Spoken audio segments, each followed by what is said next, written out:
My name is Emma, and I came from a family where love, tolerance, understanding, and kindness prevailed. In short, I grew up in a healthy and positive environment. I am not used to a home where insults, bullying, and shaming are normalized. My parents made sure that I am always disciplined and scolded gently and with respect. And because of that, I took pride in how my parents raised me. They molded me to become who I am today, patient and calm. Also, I grew up in a complete family and it made me feel secure and loved throughout my life. So when I met my husband James right after college, I got culture shock by how terrible his family treated him. I became aware of the abuse and mistreatment of his mother towards him. It was so awful and cruel because his mother disowned him at the age of 16, and since then he worked his ass off just to sustain his studies and daily living expenses. Because of that, my parents were so loving and appreciative towards him. Ever since we started dating, my parents became his parents as well. They would take care of him and treat him as their own. And throughout our dating years, I never let him feel neglected and rejected because I want him to feel all the love and care that my parents filled me with because he deserved that so much. On top of that, James is a responsible, smart, and hardworking person. He managed to graduate college with flying colors and even landed a job as early as 3 days right after he graduated. Now he's a senior solutions architect in a multi-dollar company. I was very fortunate to be in a wealthy and comfortable family. They were able to sustain my academics, but that doesn't stop me from working hard as well. And now, just like my husband, I am also successful in my field as a nurse. We dated for almost 4 years, and I can truly testify that our relationship was healthy and very happy. And after that, we decided to get married. We settled in a house gifted by my uncle, my father's cousin, to him. They are very close, and because my father wanted to honor him, he gave it to me as our new home. I never met my uncle, but my parents told me that he was very wealthy. He was the one that helped us with our family business. I wish James and I would meet him someday so that we can thank him personally. I just knew that his name was Arnold Vera. Now, we have been married for 2 years and we were expecting a baby girl soon. Our marriage was light and cozy. Everything seemed perfect. Whenever we fight, we immediately do everything to resolve the conflict. But there are times that James would sink into depression because his mother would still torment him. She never failed to remind him of how unlucky she was to have him as her son. She would insult him now and then, and what is much worse, after she insulted him, she would ask for money. It pains me to see James, a very humble and kind man, be mistreated by his mother. She is heartless. I hated her so much that there were times when I wanted to talk back to her, but James would always stop me from doing so. I have never been one to take revenge, but the way my mother-in-law Alina treated my husband pushed me beyond my limits. Our lives were marred by her favoritism, greed, and heartless actions. It all began with Alina's bitter resentment towards my husband James. She blamed him for derailing her nursing career when she became pregnant with him at a young age. I wanted to shout at her and tell her that it is not James's fault just because she failed to achieve her dreams. It is unfair to blame it on someone completely innocent and just wanted to be loved and appreciated by his mother. Alina never stood as a mother to him. She abandoned and neglected him all his life, and I'm here to change that. Just like what I have said, my husband began to work hard for himself when he was 18. His mother never supported him and even bullied him for years. Until Alina decided to get married, this resentment grew over the years and manifested in her doting on her younger son, my husband's half-brother, as though he were her savior. She believed he brought her luck because his father, her second husband, was wealthy. I could sense she was only using her new husband's money as she acted so much like a gold digger. Moreover, Alina was never one to hide her disdain for me. From the moment James and I started dating, she made it abundantly clear that I was not the woman she envisioned for her son. She wanted someone who could elevate James's status, someone who could further her agenda, but we were young and love had a way of binding us to the troubles ahead. I think the hatred she has towards me is due to her insecurities. She always wanted to be a nurse, and I'm a registered nurse and am currently practicing my profession. I think she hates me because she's jealous of me. She resented me and my husband for it even more. What's more painful is that she would always shove it in James's face that Pete is the one she loves and appreciates the most. Aside from that, Alina favored my husband's half-brother Pete more because she thinks that Pete brings all the luck to her. As time passed, I witnessed the stark contrast between how Alina treated James and his younger half-brother. Her favoritism was evident to anyone who cared to look. She doted on her other son, showering him with gifts and attention while treating James with coldness and contempt. It was as if she blamed him for the life she couldn't have due to an unplanned pregnancy.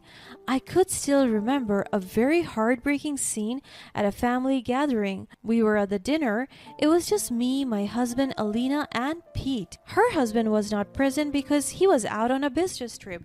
I have never seen him yet. "Oh, Pete, my shining star, your father would have been so proud of you if he were still here." As she said those words, she patted Pete's head. Then Pete let out a self-satisfied grin.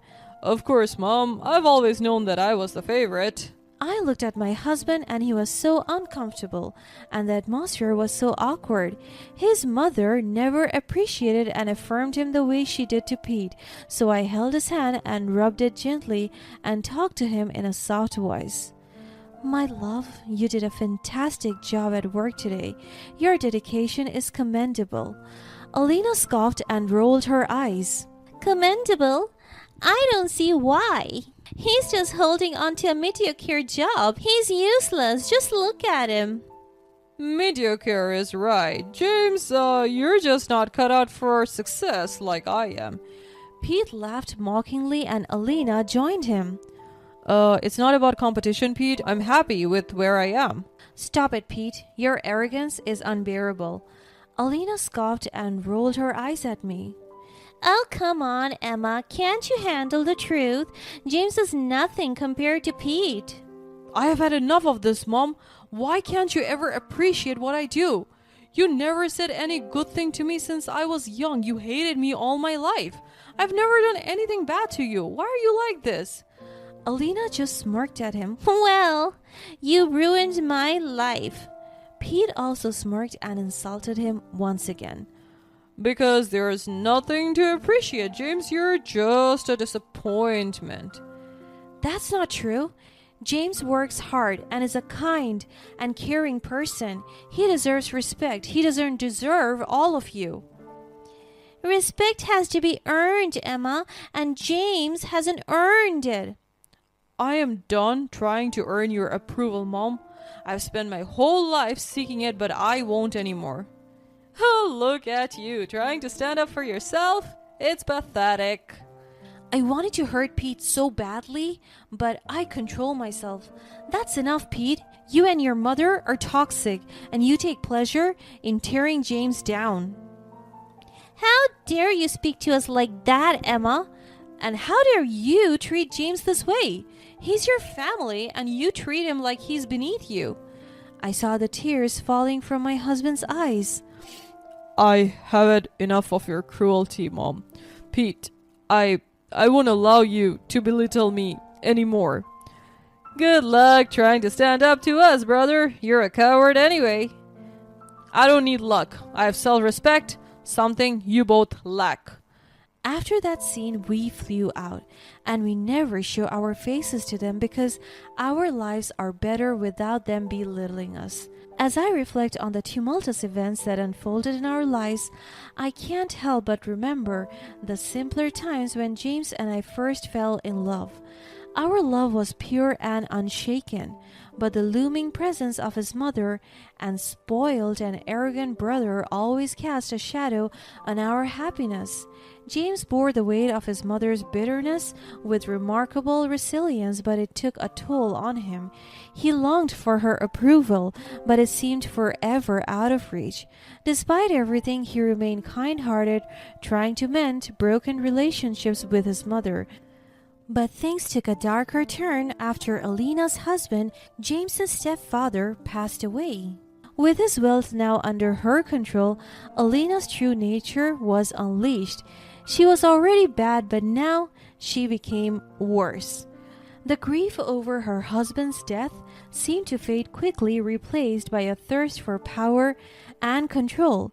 She got all of his money and influence, and I'm afraid that she will use her newfound wealth against us. Her behavior became increasingly ruthless as she flaunted her newly acquired fortune, and the worst thing did happen.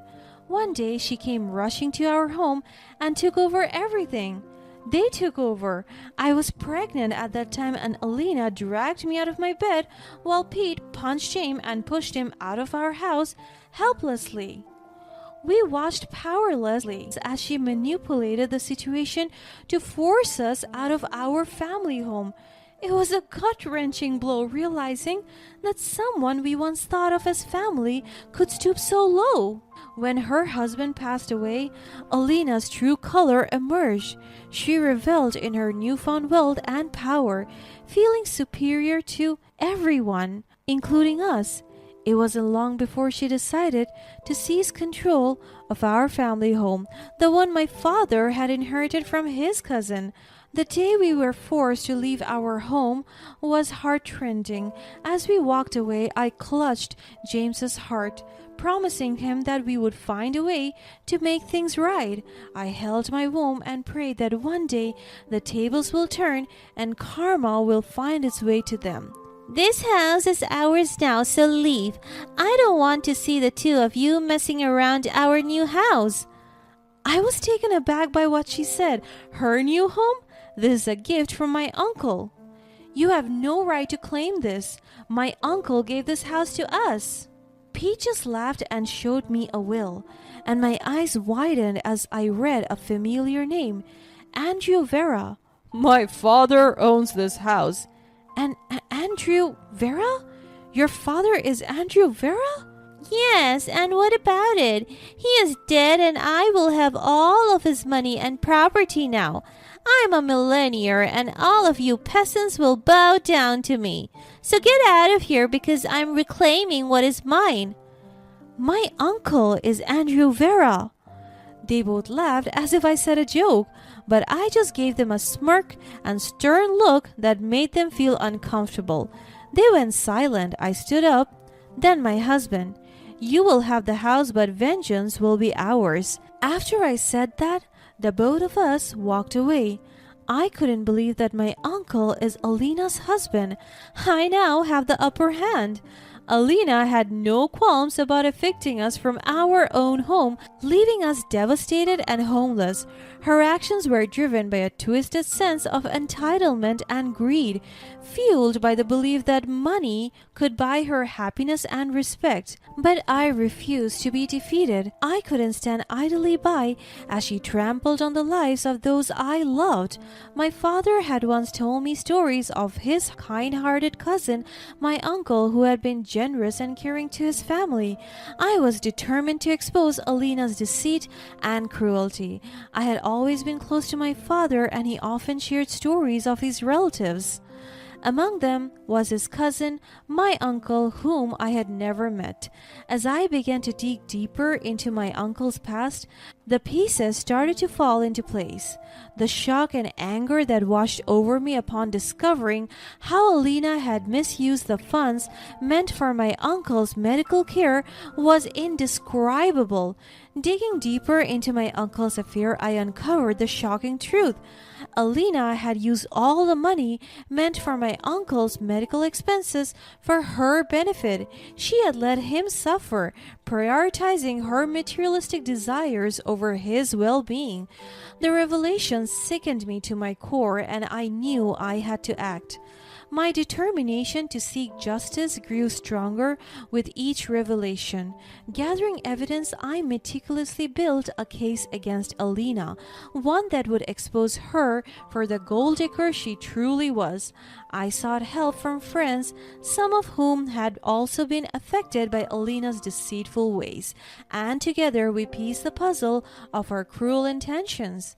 I gathered all the evidence and shared it with my family and friends, exposing Alina as the gold digger she truly was. The community was appalled by her actions, and even some of her allies turned against her. The truth spread like wildfire, and eventually the law took notice. Summoned to court, Alina faced the consequences of her wicked deeds.